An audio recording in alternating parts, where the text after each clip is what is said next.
छठी मैया की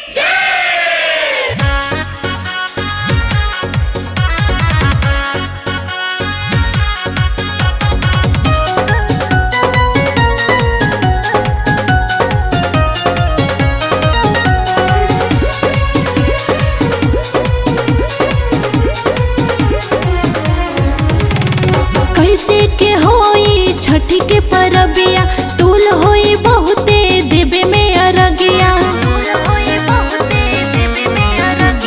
कैसे के होई छठी के परबिया तुल होई बहुते देवे में अरगिया।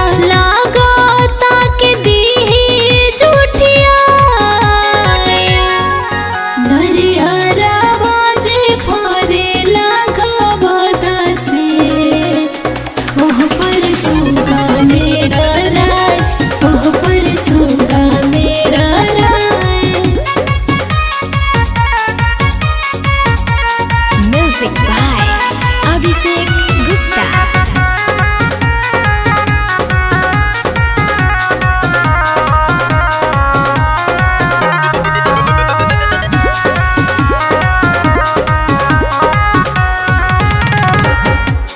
ऐसे में कैसे होई सफल बरातिया केतनो भगाई बाकी माने नाही बतिया।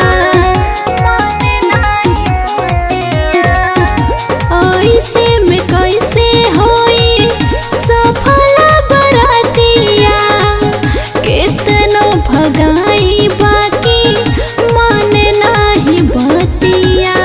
आँखिया गुरेड़ी खिसिया नरियारा बाजे फरे लागा बदसे ओह पर सुगा मेरा राय, ओह पर सुगा मेरा राय।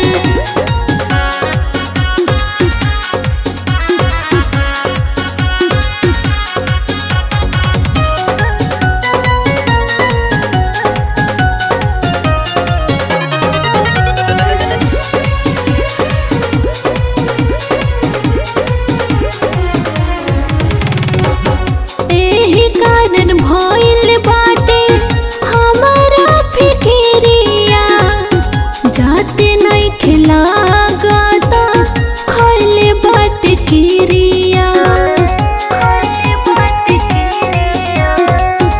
एही कारण भइल बाटे हमारा फिकिरिया जाते नहीं खिला